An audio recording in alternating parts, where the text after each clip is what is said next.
अस्सलामुअलैकुम।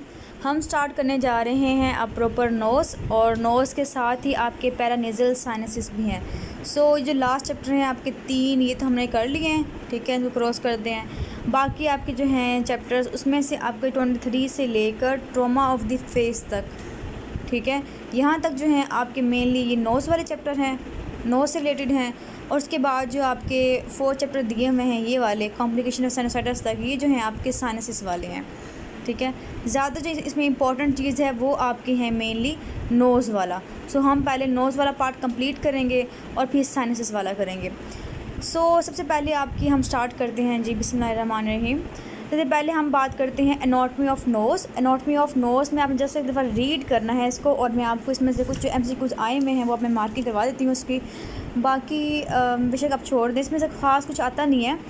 ऑस्टियोकार्डियस में कौन से बोनी पार्ट होता है और कार्टिलेजिनस पार्ट होता है, ठीक है।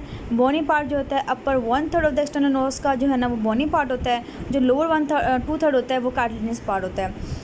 सो जो नेज़ल बोन है वो 2 होती हैं, वो मिड लाइन में जो है ना वो कंबाइन करती हैं। उसके बाद फ्रंटल प्रोसेस और मैक्सिला टेक पार्ट करते हैं इसको फॉर्मेशन में, सो इतना इंपॉर्टेंट नहीं है। आगे कार्टिलेजेस की बात करें तो अपर लेटरल कार्टिलेज होती हैं, फिर लोअर लेटरल कार्टिलेज होती हैं, फिर लेसर एलर होती हैं और फिर सेप्टल कार्टिलेज होती हैं।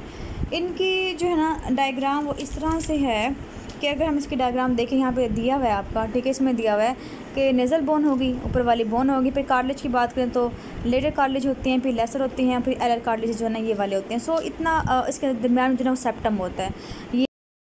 फर्दर हम बात करते हैं इंटरनल नोज़ से। इंटरनल नोज़ में जो है वो आपका वेस्टिब्यूल होता है, जो कि लोअर पार्ट होता है, अंटीरियर इंफीरियर पार्ट होता है नेज़ल कैविटी का, जिसमें स्किन आते हैं, स्पीशियस ग्लैंड्स आ रहे होते हैं, विब्रेसाई होती हैं।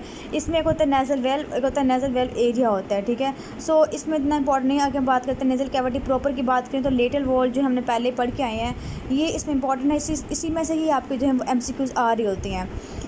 अब इसमें जो है ना टर्बिनेट्स होते हैं, हम पता है कि 3 टर्बिनेट्स होते हैं और मिएटेसिस भी 3 होते हैं। इसमें सबसे पहले लिखा हुआ है इन्फीरियर टर्बिनेट। इन्फीरियर टर्बिनेट जो होती है वो सेपरेट बोन से बनी होती है, और जो होती है इसकी ओपनिंग होती है एक आगे ओपन होती है, जिसे हम कहते हैं नेज़ोलैक्रिमल डक्ट की ओपनिंग होती है। यहाँ पे आपकी डायग्राम बनी हुई ये वाली, ठीक है। यहाँ पे इसकी ओपनिंग होती है इन्फीरियर टर्बिनेट के नीचे, ओपनिंग ऑफ नेज़ोलैक्रिमल डक्ट, और ये आपको जो है ना मशहूर ज़माना MCQs है एक। अच्छा, और इसके बाद हम बात करते हैं मिडिल टर्बिनेट। मिडिल टर्मिनेट जो होता है वो आपको एथमोइड बोन से बन रहा होता है, ठीक है। एथमोइड बोन का एक पार्ट होता है और लेटर बोट में ये अटैच होता है। ये मेनली जो होता है ना S शेप का होता है, ठीक है। अब इसकी हम बात करें फर्दर तो इसमें क्या होता है कि बहुत सारी जो ओस्टियाँ हैं वो आके ड्रेन होती हैं इस बेसल लेमिला के अंटीरियर, और इनको हम कहते हैं अंटीरियर ग्रुप ऑफ पैरानेज़ल साइनसेस, ठीक है। और इसके अलावा एक और ग्रुप होता है जो कि पोस्टीरियर इसके ओपन होता है और पोस्टीरियर स्पीड तरफ होता है, उसे हम कहते हैं पोस्टीरियर ग्रुप होता है। अच्छा, फर्दर हम बात करते हैं मिडल मिएटस। ये आपके मिडल और इन्फीरियर टर्बिनेट के दरमियान होता है और इसमें बहुत सारे स्ट्रक्चर्स होते हैं। और एंडोस्कोपी सर्जरी के लिए जो हम अप्रोच करते हैं डिफरेंट साइनसेस के अंदर, ठीक है, ये उसके लिए इंपॉर्टेंट होता है। इसमें 2 तरह के प्रोसेस लिखे हुए हैं, एक लिखा हुआ है अनसिनेट प्रोसेस, एक लिखा हुआ है आपका एथमोइड बुल्ला, ठीक है। सो अगर हम डायग्राम से देखें तो आपके इस डायग्राम में नज़र आ रहा होगा ये लिखा हुआ है अनसिनेट प्रोसेस, जो कि अंटीरियर तरफ से यहाँ रन कर रहा है पोस्टीरियर की साइड पे, और ऊपर जो है वो बुला एथमोइडल है, और इन दोनों के दरमियान जो स्पेस होती है हम कहते हैं हियाटा सेमिलुनरिस कहती होती हैं। मैक्सिली की जो ओपनिंग होती हैं वो मेनली जो होती है वो आपके inferior to the posterior part of the uncinate process हो रही होती है, जबकि जो मिडल हमारी एथमोइडल साइनसेस है उसकी ओपनिंग जो है वो एथमोइडल बुला भी हो रही है, और एथमोइडल बुला और उनके दरमियान बिल्कुल पोस्टीरियर साइड पर जो हमारी एक्सेसरी ओपनिंग होती हैं वो होती हैं। खैर ये हमने पहले किया हुआ है, ये इसमें जो है वो इम्पॉर्टेंट है। इसके अलावा एक एट्रियम होता है जो कि डिप्रेशन होता है बिल्कुल मीडियल टर्मिनेट के अंटीरियर साइड पे होता है। फिर एगर नेज़ाए होते हैं। एक्चुअली ये एलिवेशन होती है बिल्कुल जहाँ पे हमारा मीडियल टर्मिनेट अटैच हो रहा होता है, इसके बिल्कुल आगे एक हल्की सी एलिवेशन होती है। ये बोन की होती है, इसमें निमेटाइजेशन वगैरह हो सकती है। उसमें कौन सेल्स होते हैं ये आपका इंपॉर्टेंट MCQs है इसके अंदर। इसमें आपके सेल्स होते हैं एगर नेज़ाए सेल्स होते हैं, ठीक है, ये इसका MCQs है। और इसके अलावा अगर हम बात करें फर्दर, अगर मिडिल टर्मिनेट की जो है निमोटाइजेशन हो जाए तो वो बड़ी मतलब बहुत ज़्यादा फूल जाता है, उसे जैसे कहते हैं कोंका बुल्लाई कहते हैं। और आपकी जो मैक्सिली साइनस होती है उसके रूफ में हेलर सेल्स होते हैं, ये भी MCQs है इसका। अच्छा, अब हम स्पीड टर्मिनेट को जो है एक हमारा इंपॉर्टेंट लैंडमार्क है आइडेंटिफाई करने के लिए कि स्फीनोइड साइनस की जो ओपनिंग होगी इसके साथ होगी। स्पीरियर मेडस की बात करें तो यहाँ पे हमारे कौन से सेल्स ओपन हो होते हैं, पोस्टीरियर एथमोइड सेल जो होते हैं वो यहाँ पे ओपन होते हैं, 1 to 5 होते हैं। आगे लिखा पोस्टीरियर एथमोइड सेल्स में कौन से सेल्स होते हैं, ओनिडी सेल्स होते हैं। ये आपके जो है ना वो MCQs है। आगे जो आपका ओपनिंग होती है आपकी स्फिनोइड साइनस की, ये होती है स्फिना एथमोइडरेसिस मीडियल टू द सुपीरियर और सुप्रीम टर्मिनेट। इसके बाद आपने ये कर लेना है कि लाइनिंग मेम्ब्रेन क्या होती है इंटरनोज के अंदर, तो वो वेस्टिब्यूल के अंदर जो है हेयर सेल्स, स्पेशियस ग्लैंड्स वगैरह होती हैं। फिर हमारा जो है ना वो ओल्फैक्टरी रीजन आ जाता है इसके अंदर, और उसके ओल्फैक्टरी रीजन जो होता है वो अपर 1/3 होता है। सो ये अपर 1/3 होता है, ठीक है। और लेटर वॉल में होता है इसकी जो है ना सबसे अपर पार्ट होता है ना, वहाँ पे जो हमारी म्यूकस मेम्ब्रेन होती है वो पेल कलर की हो जाती है। जहाँ पेल होगी इसका मतलब ये कि ओल्फैक्टरी रीजन आ गया है। इसके बाद रेस्पिरेटरी की बात करें तो लोअर 2/3 जो नोज़ का पार्ट है वो सारा रेस्पिरेटरी होता है, और इसमें जो मेम्ब्रेन होती है वो थोड़ी वेरी करती है, थिकनेस जो होती है वेरी करती है इसकी। सो बिल्कुल अगर नीचे की बात करें तो वहाँ पे आके ये थोड़ी सी थिक हो जाती है। सूडोस्टेरिफाइड कोलमनार एपिथेलियम होती है, और यहाँ पे गॉबलर सेल्स भी इसमें पाए जाते हैं। और इसके अलावा सीरस ग्लैंड्स हो गया, स्क्लेटिंग ग्लैंड्स हो गया सारी, और वेस्कुलर काफ़ी ज़्यादा वेस्कुलर भी होती है। सो ये इसमें है, बस ये याद करना है आपने। नर्व सप्लाई की बात करें तो ऑल्फैक्टरी नर्व आती है जो कैरी करती है स्मेल सेंसेशन को और लेके जाती है। इसकी एक इम्पॉर्टेंट बात ये है कि नर्व जो है कैरी करती है शीथ ऑफ ड्यूरा, अरेक्नॉइड और पायमेड, ठीक है, अपने साथ लेके आ रही होती है। सो अगर इसमें कोई इंजरी वगैरह होती है तो CSF जो है राइनोरिया हो सकता है इसके थ्रू। सो ये ओल्फैक्टरी नर्व है, और यहाँ पे जो है इसकी ड्यूरा की शीट वगैरह साथ आ जाती है। इसके अलावा स्फिनोपैराटाइन की ब्रांचेस आ रही होती हैं, पोस्टीरियरली अंटीरियरली जो है एथमोइडल नर्व आ रही होती है, और इंफ्रा ऑर्बिटल नर्व आ रही होती है। आगे भी हमने इनको पढ़ना है, दोबारा भी हम इसमें कर लेंगे। ऑटोनॉमी की बात करें तो पैरासिम्पैथेटिक आ रही होती है, कौन से ग्रेटेस्ट सुपरफिशियल पेट्रोजल नर्व आ रही होती है। और इसको हम मीडियन नर्व कब बोलते हैं, जब सिंपैथेटिक नर्व्स भी आएँ, और सिंपैथेटिक नर्व्स की जो है ना थोरेसिक T2 अगर अपर जो 2 थोरेसिक नर्व T1 और T2 अगर आएँ साथ इसके, तो कंबाइन होकर बनाते हैं नर्व ऑफ टेरिगॉइड कैनाल, उसे हम कहते हैं वीडियन नर्व कहते हैं। वीडियन नर्व जो है वो इम्पॉर्टेंट है कब, जब आपकी है ना एक्सेसिव राइनोरिया हो जाता है, वैसोमोटर अगर एक्टिवेशन हो जाए तो एक्सेसिव राइनोरिया होना स्टार्ट हो जाता है। इस केसेस में हम क्या करते हैं कि वीडियन नर्व की जो है ना उसे काट देते हैं, काटने की वजह से जो है वहाँ पे रिलीव हो सकता है। सो हम इसकी सेक्शनिंग कर लेते हैं, ये आगे इंपॉर्टेंट है आपका। नर्व सप्लाई की अगर हम बात करें तो सबमैंडिबुलर नर्व जो है नीचे वाले को ड्रेन करते हैं, अगर अपर की बात करें तो वो हमारे डीप सर्वाइकल नोड्स में जा रही होती हैं। सो ये आपने इतना सा बस रीड करना था इसको, वो भी एक दफ़ा रीड कर छोड़ दें। फिजियोलॉजी में सिर्फ आपने ये करना है। उसके बाद हम बात करते हैं फर्दर आपको चैप्टर नंबर है 25 जो है, ये भी आपने, इसके भी इंपॉर्टेंट क्वेश्चन हैं। अब हम देखते हैं इसमें क्या क्या है। तो वो कहते हैं एक्सटर्नल नोज की डिजीज़ क्या क्या हो सकते हैं। इसमें दिया हुआ है saddle nose deformity. Saddle nose deformity क्या होती है कि नोज जो होती है इस तरह होती है, ठीक है। सैडल नोज में क्या होती है, नोज इस तरह हो जाती है, सही है, आगे से जो है वो डिप्रेस हो जाती है। इसको इसकी कॉजेज़ क्या क्या हो सकती हैं, अगर मतलब एक्सेसिव सेप्टम रिमूव हो जाए, अगर ऑपरेट हो रहा होता है SMR, उसमें अगर हम एक्सेसिव रिमूव कर दें तो डिप्रेस कर जाती है, ये इसकी मतलब कॉम्प्लिकेशन में आती है। इसके अलावा कार्टिलेज कोई हेमाटोमा बन जाए, कोई एब्सेस बन जाए, कोई लेप्रोस्कोपी हो जाए, कोई TB हो जाए, कोई सिफिलिस हो जाए, ये सारी डिजीज़ हमने आगे पढ़नी है। इसकी वजह से जो होती है हमारी जो नोज़ है वो डिप्रेस कर जाती है। इसको ठीक करने के लिए हम एक प्रोसेस करते थे जिसे हम कहते हैं ऑगमेंटेशन रेनोप्लास्टी, और ये आपका MCQ है कि इसको हम ठीक करने के लिए कौन सा ऑपरेट करते हैं। आगे हम नोज जो होता है हमारा इस तरह नॉर्मल इस तरह से होता है, और जो ना इसमें हम बन जाती है इस तरह से, ठीक है। सो हम जो है ना हम उसको ठीक करने के लिए रिडक्शन रेनोप्लास्टी करती होती हैं। आगे होती है हमारी क्रुक्ड नोज़, तो ये आपकी हम नोज़ होगी, ये सडन नोज़ होगी है, और ये स्पर टिप नोज़ हो गई है। अच्छा, आगे हमारी है क्रुक्ड और डेविएटेड नोज़। क्रुक्ड और डेविएटेड नोज़ में ये होता है कि अंटीरियरली में भी वो बिल्कुल नॉर्मल लग रही होती है, लेकिन अंदर से जो उसकी सेप्टम होती है वो क्या होती है, C शेप होती है, S शेप होती है, ठीक है। उसकी वजह से जो है ना वो हमारी प्रॉब्लम आ जाती है, और मेनली किस वजह से ये होती है, ट्रॉमा की वजह से ये हो रही होती है। इंजरी अगर सस्टेन हो, चाइल्डहुड कोई इंजरी हो जाए ड्यूरिंग बर्थ, तब भी ये हो सकती है। सो इसमें जो होती है हम क्या करते हैं, हम रेनोप्लास्टी करके इसे करेक्ट करते हैं, या फिर सेप्टो रेनोप्लास्टी करके ठीक करते होते हैं। आगे हम बात करते हैं ट्यूमर्स की। ट्यूमर्स में जो है कंजेंटल ट्यूमर्स दिए हैं, डर्मोइड सिस्ट। डर्मोइड सिस्ट जो है वो सिंपल होते हैं, और डर्मोइड जो है ना साइनस के साथ भी हो सकते हैं। और इसके अलावा जो डर्मोइड भी साइनस होता है, इसके साथ साइनस होता है, और साइनस साथ हेयर ग्रोथ भी हो सकती है इसके अंदर। इसके अलावा जो है ना ये अटैच कर सकते हैं, ड्यूरा के साथ अटैचमेंट्स की हो सकती है। आगे हम बात करते हैं इनकेफ्लोसील और मिंजो इनकेफ्लोसील। ये आपका इंपॉर्टेंट है, इसको आपने करना है अच्छे से, ठीक है। इसमें आपका एक MCQ दिया हुआ है कि अगर स्वेलिंग होती है इसकी, तो उसमें क्या होती है कि वेरिएशन होती है कब, जब कफ रिफ्लेक्स आता है, ठीक है। ये इंपॉर्टेंट आपका पॉइंट है कि कफ रिफ्लेक्स के साथ जो है इसकी स्वेलिंग कम ज़्यादा होगी। आपका इंपॉर्टेंट MCQs है, ठीक है, ये आपने कर लेना है इसके, और बाकी भी अपनी दफ़ा रीड कर लेना जस्ट। आगे मैं बात करती हूँ, इंपॉर्टेंट चीज़ आ रही है वो है रेनाफाइमा। रेनाफाइमा जो है ये आपको दिखाया हुआ है, इसे हम पोटैटो नोज़ भी कह रहे होते हैं। मेनली कहाँ से राइज करता है, नेज़ल स्किन से राइज करता है, ठीक है। सो रेनोफाइमा क्या होता है? मेनली जो ये ट्यूमर है ये स्लो ग्रोइंग ट्यूमर होता है और स्पेशस ग्लैंड जो होती है उसकी हाइपरट्रोफी जो होती है टिप ऑफ द नोज में प्रेजेंट करता है।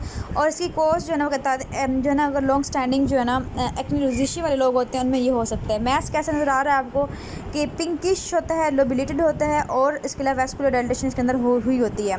मेनली जो इफेक्ट करते हैं ये मिडिल एज के इफेक्ट करते हैं और पेशेंट जो है ना इसमें अनसाइटी अपीयरेंस होती है, इसलिए वो कहते हैं कि हमें जो है ना उसको ठीक करना है। इसके अलावा बाज़ का जो है ऑब्स्ट्रक्शन, ब्रीथिंग ऑब्स्ट्रक्शन भी करवा सकते हैं अगर ट्यूमर बहुत बड़ा हो जाए। सो हम इसको किस तरह ठीक करते हैं? हम कहते हैं पेयरिंग डाउन द बल्क, जितना बल्क बड़ा हुआ है हम उसको जो है निकाल के बाहर फेंकते हैं। सही है, तो हम नाइफ से इसको निकाल लेते हैं, कार्बन डाइऑक्साइड लेज़र यूज़ करके रीएपिथलाइज करते हैं उस जगह को। और इसके अलावा जो अगर ट्यूमर जो है कंप्लीट साइज कर दें तो हम एरिया को ग्राफ्ट भी कर सकते हैं उस एरिया में। सो ये आपका जो है ना ट्यूमर है, इसको अपने याद रखना है। ये अगर आपका एमसीक्यूज़ में नहीं आया तो फिर आपके एमसीक्यूज़ में आ जाता है, ठीक है, इसमें आ सकता है। उसके बाद हम बात करते हैं मैलिग्नेंट ट्यूमर्स की। मैलिग्नेंट ट्यूमर्स की बात करें सबसे पहले हमने बताया, हम जब की थी एयर के ट्यूमर की बात की थी तो एयर लोब्यूल में भी मैलिग्नेंट कार्सिनोमा था, बेसल सेल और स्क्वेमस सेल कार्सिनोमा था। वहाँ भी हमने 2-3 डिफरेंस किए थे, सेम यहीं पे ऐसे ही है। अब ये पेशेंट जो होती है ये है बेसल सेल कार्सिनोमा वाली है, ठीक है। अब इसमें क्या हुआ है कि एक तो ये मोस्ट कॉमन है, मोस्ट कॉमन जो होती है बेसल सेल कार्सिनोमा होती है और इफेक्ट करती है हमारी जो 40 to 60 ईयर्स के होते हैं उनको इफेक्ट करती है। प्रेजेंटेशन कैसे होती है? पहले हल्का सा पेप्यूल निकलता है, फिर वो नोड्यूल बन जाता है, फिर वो अल्सर बन जाता है। अल्सर के साथ लिखा हुआ है रोल्ड मार्जिन्स। ये रोल्ड एजेस जो हैं वो बहुत इंपॉर्टेंट है, सही है। इसके बाद जो है अगर हम इसको थोड़ा सा और टाइम दें तो इसमें क्या होता है कि बोन की और कार्टिलेज की डिस्ट्रक्शन हो सकती है। नोडल मेटास्टेसिस बहुत कम होती है, हमने तब भी ये बात की थी कि स्क्वेमस सेल जो होती है वो ज़्यादा जाती है नोड्स में as compare to basal cell carcinoma के। ट्रीटमेंट हम कैसे करते हैं कि हम देखते हैं कि लीजन जो है वो कितना बड़ा है, फिर हम उसके अकॉर्डिंग जो है ना उसकी क्रैश सर्जरी, इरिडिएशन या सर्जिकल जो है एक्सचेंज करते हैं। साथ साथ हम 3 to 5 मिलीमीटर हेल्थी पार्ट को भी निकाल रहे होते हैं।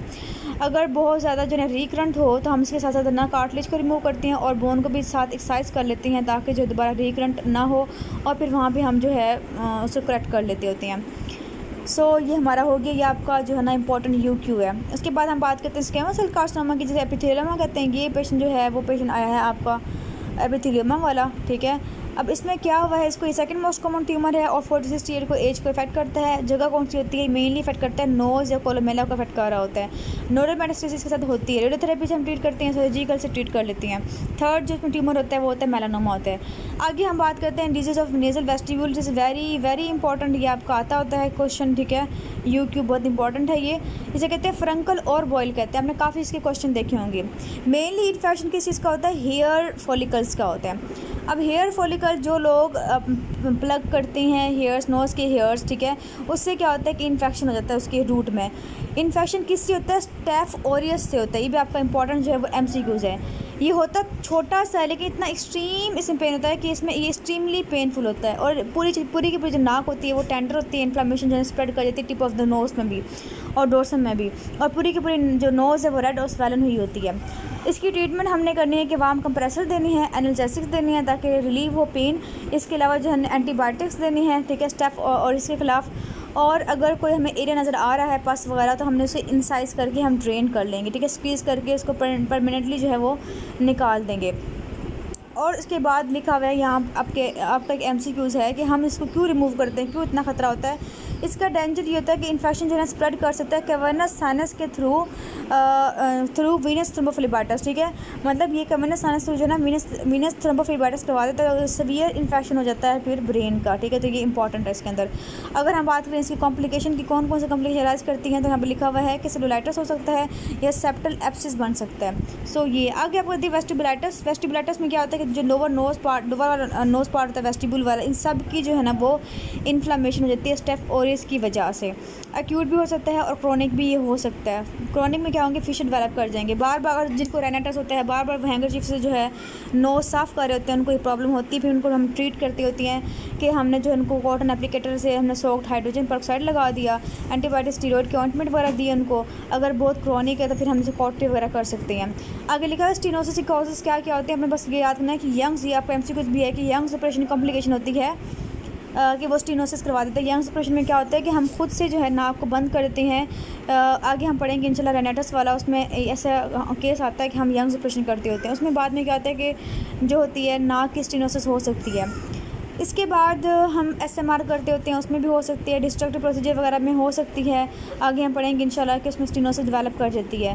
कंजेंटल एट्रेसिया वगैरह भी इसके अंदर हो सकता है। ट्यूमर हमने करने नहीं है, ठीक है। तो इसमें जो हमारा मेन टॉपिक है ना, वो आपने करना क्या है कि आपने इसमें करना है रनाफाइमा करना है इसके अंदर, और इसके अलावा जो है बेसल कार्सिनोमा हो गया, और थर्ड जो है ना वो हमारा फ्रंकल या बॉयल हो गया। ये 3 जो है ना आपके मेनली टॉपिक्स के अंदर आपने करने वाले हैं जो एमसीक्यूज़ के लिहाज से। बाकी सारा ये है कि एमसीक्यूज़ के लिए इंपॉर्टेंट था, मैंने आपको इसलिए बता दिया। नेक्स्ट हम बात करते हैं नेज़ल सेप्टम की। नेज़ल सेप्टम में हमने क्या बात करना है, हमने मेनली जो पढ़ना है ना वो हम पढ़ेंगे डेविएटेड नेज़ल सेप्टम। ये बहुत ज़्यादा इंपॉर्टेंट है। अब यहाँ पे आपका लिखा हुआ है कुछ आपकी इंपॉर्टेंट चीज़ें मैं बताती हूँ आपको कि यहाँ पे लिखा हुआ है लिटल्स एरिया। लिटल्स एरिया या कासल ब्रेच प्लेक्सिस क्या होती है, हमने पढ़ा था कि अंटीरियर इन्फीरियर पार्ट पे होती है नोज़ के मेनली सेप्टम पे, ठीक है। और वहाँ पे क्यों ऐसा होता है, वहाँ पे जो है 4 तरह की वेसल्स आ रही होती हैं। हमने पहले भी इसको किया था कि एक ब्लीडिंग पॉइंट बहुत ज़्यादा होते हैं। कौन कौन सी वेसल्स आ रही होती हैं, अगर ये नोज़ पॉज करे हैं तो यहाँ पे जो है पोस्टीरियरली हेमिस्फीयर पैलेटाइन से ब्रांचेस आ रही होती हैं।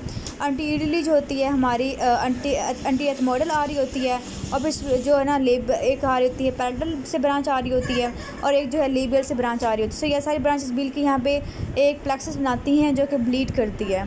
अच्छा जी, हम नेक्स्ट बात करते हैं इसकी फ्रैक्चर में क्या क्या है। इसके फ्रैक्चर मैंने अपने याद में जाट जावे और चेविलेट फ्रैक्चर 2 तरह के होते हैं। क्या होते हैं मेनली हम यहाँ से डायग्राम से करते हैं इसको, कि जो होता है ना जाट जावे होता है, उसमें क्या होता है कि जो ब्लो पड़ता है ना वो अंटीरियरली पड़ता है। जब अंटीरियर से ब्लो होता है तो जो बोन होती है हमारी कार्टिलेज वो अलग हो जाती है वोमर से। यहाँ पर नज़र आ रहा है आपको ये सारी कार्टिलेज है ऊपर वाली, और नीचे जो है वो हमारी ये वाली कार्टिलेज है, और यहाँ जो है वोमर है। सो जो कार्टिलेज है वोमर से जो है वो अलग हो जाती है, ठीक है। लेकिन जब ब्लो नीचे से पड़े, ठीक है, इन्फीरियरली ब्लो अगर हो उसे हम कहते हैं चेविलेट होते हैं, और इसकी वजह से जो हमारी कार्टिलेज है वो हाफ में डिवाइड हो जाती है। सो ये दोनों बातें जो हैं वो इसके अंदर इंपॉर्टेंट है। अब हम बात कर रहे थे जी डीएनएस की, हमने जब बात करनी डीएनएस की, डेविएटेड नेज़ल सेप्टम। अब ये नोज़ है, ठीक है। नोज़ में जो अंदर हमारी कार्टिलेज होती है, सेप्टम जो होता है वो किस तरह से अगर टेढ़ा मेढ़ा हो जाए तो उसकी वजह से क्या होती है, सांस में प्रॉब्लम होती है और बाकी चीज़ें भी आती हैं। सो हमने ये स्टडी करना, ये बहुत कॉमन है। आपकी ईएनटी में डीएनएस के बहुत पेशेंट आते हैं, और हमारी सोसाइटी में बहुत ज़्यादा डीएनएस के पेशेंट है। क्या क्या कॉजेस हो सकती हैं इसमें, कोई ट्रॉमा हो सकता है, ट्रॉमा चाइल्डहुड भी हो सकता है, या बाद में ट्रॉमा की बात कर लें तब भी हो सकता है। इसके अलावा जो है ना बर्थ इंजरीज इसके अंदर ही आएंगे। आगे डेवलपमेंटल एरर भी हो सकता है कि पैदाइशी ही उसका कोई मसला हो। इसके अलावा कोई रेशियल फैक्टर भी हो सकते हैं, और हेरिडिटी फैक्टर भी इसके अंदर हो सकते हैं। आगे हम बात करते हैं टाइप्स की। टाइप्स में देखें, हम इस डायग्राम को देखते हैं, इसमें लिखा हुआ है अंटीरियर डिसलोकेशन। हुआ ये कि ये सपोज करें नोज़ थी, ठीक है, नोज़ थी, इसके जो सेप्टम थी अंदर तरफ ये वाली, ठीक है, और सेप्टम बिल्कुल नीचे वाली जगह पे आके टेढ़ी हो गई है, ठीक है। यहाँ पे नीचे आगे वाली साइड पे आगे टेढ़ी होगी, से हम कहते हैं अंटीरियर डिसलोकेशन कहते हैं, ठीक है। अंटीरियरली हमें नज़र आ रही होती है। शीशे में क्या होती है, जो हमारी कार्टिलेज होती है, सेप्टम जो होता है वो इस तरह से टेढ़ा हो जाता है। टेढ़ा होने की जैसे ये जो नोज़ एक पार्ट होगा वो ऑब्स्ट्रक्शन होगी, एक जो होगा उसकी जो ना ओपनिंग ज़्यादा होगी, मतलब वो ज़्यादा वाइड होगा। फिर हम बात करते हैं एस शेप की। एस शेप में क्या होता है कि दोनों तरफ इसके ऐसे आ रहे होते हैं, तो दोनों ही नाक जो है वो बंद होते हैं इसमें। फिर हम बात करते हैं स्पर की। स्पर निकलता है इस तरह से हो जाके पिंच करता है नर्व्स को, और इससे हेडेक भी होती है, और इसमें जो है वो एपिसेक्सिस भी हो सकती है। इसके अलावा अगर हम बात करें थिकन, तो जो हमारे नेज़ल सेप्टम है वो थिकन भी हो सकता है। थिकन होने की वजह से भी जो है डीएनएस की जो प्रॉब्लम आ सकती हैं। अब हम बात करते हैं क्लिनिकल फीचर की। तो आप खुद सोचें कि एक बंदे की जो है वो नाक की हड्डी टेढ़ी है तो क्या होगा, नेज़ल ऑब्स्ट्रक्शन होगा। अगर तो वो हमारी है सी शेप, तो क्या होगा कि हमारी सिर्फ और सिर्फ जो है एक पार्ट नोज़ का वो इन्वॉल्व होगा, मतलब यूनिलेटरल प्रेजेंटेशन होगी। अगर तो वो है एस शेप है फिर हमारी बायलैटरल होगी। अगर थिकन है एस शेप है तो बायलैटरल होगी। सो वो डिपेंड करता है क्या होती है। वो कहते हैं कि हमारे जो पार्ट पे डिपेंड करता है किस पार्ट में है, कि वो नीचे वाले पार्ट में तो नहीं है, वेस्टिब्यूल में है या नेज़ल वेल्व में है या फिर एटिक में है। सो किसी भी जगह जो है वो हो सकती है, टर्मिनल भी हो सकती है, कॉर्नर भी हो सकती है, किसी भी जगह पे जो है हमारा कोई भी ऑब्स्ट्रक्शन वगैरह हो सकती है। आगे लिखा हुआ उन्होंने Kotal test. Kotal test important है, आपको पूछते होते हैं कि आप कौन सा टेस्ट यूज़ करते हैं इसको एग्जामिन करने के लिए। तो कोटल टेस्ट ये होता है कि जिस साइड पे ऑब्स्ट्रक्शन होती है उसे हम कहते हैं कि वो अपनी चीक्स को थोड़ा सा इस तरह से चीक्स को ना ड्रॉ करे। वहाँ से ड्रॉ करती है तो उसकी जो ब्रीथ है वो इम्प्रूव होती है। इसका मतलब ये है कि जो ऑब्स्ट्रक्शन है वो वेस्टिब्यूल के रीजन पे, वेस्टिब्यूल नेज़ल वेल्व के रीजन पे। नेज़ल वेल्व कौन सा रीजन होता है, ये आपका नोज़ है, ठीक है। इसका जो लोअर पार्ट होता है यहाँ पे एक हल्का सा जो है ना एक वेल टाइप होता है, और नीचे वाला जो पार्ट है वो एक्सपोज होता है, वहाँ पे हेयर्स वगैरह होते हैं। सो ये सारा पार्ट वेस्टिब्यूल वाला होता है और वेल वाला होता है। सो यहीं पे जो है इसकी अगर ऑब्स्ट्रक्शन है तो कोटल डस्ट से हम इसको कर सकते हैं। आगे जो है हेडेक हो सकता है, अगर स्पर जो है बार बार इरिटेट कर रहा है। साइनोसाइटिस हो सकता है क्योंकि ऑब्स्ट्रक्शन होगी, साइनसेस ड्रेन नहीं होंगे, साइनोसाइटिस हो जाएगा। एपिस्टेसिस हो सकता है, वो स्पर की वजह से डेविएटेड होने की वजह से। एनोस्मिया हो सकता है, और इंस्टर्नल डिफॉर्मिटी इसके अंदर हो सकती है, और मिडल ईयर इन्फेक्शन भी इसके अंदर हो सकती हैं। ट्रीटमेंट क्या करते हैं? ट्रीटमेंट जो है इसकी मेनली हम SMR करते हैं या फिर सेप्टोप्लास्टी करते होते हैं। मतलब इसका ट्रीटमेंट ऑपरेट के अलावा कुछ नहीं, वो भी तब करते हैं जब ब्रीथिंग प्रॉब्लम हो, जब ज़्यादा प्रॉब्लम हो तब वो हम उसकी ट्रीटमेंट करते होते हैं। SMR और सेप्टोप्लास्टी में डिफरेंस ये है कि SMR में हम ज़्यादा बोन को निकाल रहे होते हैं, और हम दोनों, ये सपोज करिए नोज़ है, ठीक है, और सेप्टम है, तो हम यहाँ से भी निकाल रहे होते हैं, यहाँ से भी निकाल रहे होते हैं। जबकि सेप्टोप्लास्टी में हम एक साइड प्रिपरेट कर रहे होते हैं। और सेप्टोप्लास्टी और SMR जो है ना कभी भी 17 ईयर से पहले नहीं करते होते। वैसे आपके जो है ना क्वेश्चन में अगर आए ना कि आपका बेटर प्रोसीजर कौन सा है DNS के लिए, तो चाहे जो मर्ज़ी एज हो आपने सेप्टोप्लास्टी ही लिखना है, क्योंकि आजकल सेप्टोप्लास्टी ही परफॉर्म होती है। SMR बिल्कुल जो है वो ख़त्म कर दिया गया है। लेकिन फिर भी आपके बुक में लिखा हुआ है कि 17 ईयर्स तक सेप्टोप्लास्टी मस्ट है। 17 ईयर्स तक पहले तो कोशिश करें कि सर्जरी ना हो, सेप्टो सर्जरी। अगर बहुत ही अशद ज़रूरत है, करनी भी है अगर, तो आपने सेप्टोप्लास्टी करनी है। SMR और सेप्टोप्लास्टी के लास्ट चैप्टर ऑपरेटिव में दिया हुआ है इसके बारे में, और ये चैप्टर भी बहुत इंपॉर्टेंट है, जिस तरह टॉन्सिलेक्टमी वाला इंपॉर्टेंट है। आगे हम बात करते हैं सेप्टल हिमाटोमा। अच्छा, आपका सेप्टल हिमाटोमा है एक, और एक है आपका सेप्टल एब्सिस। इन दोनों की यूक्यूज बहुत ज़्यादा मिक्स होते हैं, बच्चे बहुत ज़्यादा मिक्स करते हैं इसको, ठीक है। कोई वो लिखाता है, कोई वो लिखाता है। सो हम इसके पॉइंट देखते हैं कि हमने किस तरह इसको जो है डिफ्रेंशिएट करना है। सबसे पहले आपने याद रखना कि हिमाटोमा कब बनता है। एक तो अगर ट्रॉमा हो या इंजरी हो। ट्रॉमा की हिस्ट्री लास्ट में इसके अंदर होगी, ट्रॉमा की हिस्ट्री होगी, लेकिन ये है कि प्रेजेंटेशन इसकी एक हफ्ते बाद भी हो सकती है। वो कहेंगे रिटेन ट्रॉमा था, उसके बाद जो है इसको स्वेलिंग हो गई है। सो आपने कहना कि सेप्टल हिमाटोमा। ये इसमें क्या होता है कि ब्लड कलेक्शन होती है अंडर द पेरिकोर्डियम। जब हमने पढ़ा था एयर लोब्यूल का हिमाटोमा और इसके अलावा पेरिकोंडाइटिस, तो वो भी वहाँ पे भी बहुत इंपॉर्टेंट था, वो भी यूक्यू के लिए इंपॉर्टेंट है। इसी तरह से ये भी जो दोनों हैं, ये दोनों इंपॉर्टेंट यूक्यू हैं। अच्छा, अब ये हुआ कि ट्रॉमा हुआ, ट्रॉमा के बाद प्रेजेंटेशन कैसी होती है। प्रेजेंटेशन इसकी ये होती है कि बायलेटरल जो है ना स्वेलिंग हो जाती है। बायलेटरल स्वेलिंग होने की जैसे नोज़ की ऑब्स्ट्रक्शन हो जाती है, साथ फ्रंटल हेडेक भी होता है इसका, और नोज़ प्रेशर पड़ रहा होता है, ठीक है। आपके सिनेरियो बताते होते हैं कि smooth round swelling of the septum in both the nasal fossa. ये बहुत ज़्यादा इंपॉर्टेंट बात है आपकी। आपने याद रखना है कि फ्लक्चुएटिंग राउंड मैस होता है ये, ठीक है। ये आपके सिनेरियो में देते होते हैं। अब ये है कि इसमें इन्होंने ज़्यादा जो है पेन का जिक्र नहीं किया। ये आपने बात याद रखनी है। एक तो ट्रॉमा की हिस्ट्री होगी, और ट्रॉमा जो है वो काफ़ी अरसे का भी हो सकता है, वो 2-3 दिन का भी हो सकता है, ठीक है। उसके बाद कहेंगे राउंड जो है ना फ्लक्चुएटिंग स्वेलिंग है, उसको प्रेशर फील है, पेन ज़्यादा नहीं होता, हल्का फुल्का हो सकता है, ज़्यादा नहीं होता। ना ही इसके अंदर फीवर होगा, ना ज़्यादा पेन होगा, ना ज़्यादा इसके अंदर जो है ना वो फीवर होगा, क्योंकि ये स्मूथ स्वेलिंग खुद ब खुद बन जाती है बगैर किसी इन्फेक्शन के। अब क्या हुआ कि हमने बात कर ली है, हमने इसको किस तरह ट्रीट करना है। ट्रीट करने के लिए ना आपने क्या करना है, इसको एस्पायरेट करना है। एस्पायरेट क्या करना है कि आपने बड़े जो बोर वाला ना नीडल लेनी है, उससे ना आपको बाहर निकाल लेंगे कंटेंट उसका। अच्छा, अगर हेमाटोमा बहुत बड़ा है, अगर बड़ा हेमाटोमा है तो आप इंसाइज करके ड्रेन कर देंगे, मतलब उसे काट के निकाल देंगे, ठीक है। इसके अलावा हम उसको थोड़ा सा पीस भी निकाल सकते हैं। इसके अलावा हमने क्या करना है, इसको जो नेज़ल पैक कर लेंगे और सिस्टमिक एंटीबायोटिक जो है उसको दे देगी। सारे 4-5 पॉइंट आपने लिखने हैं।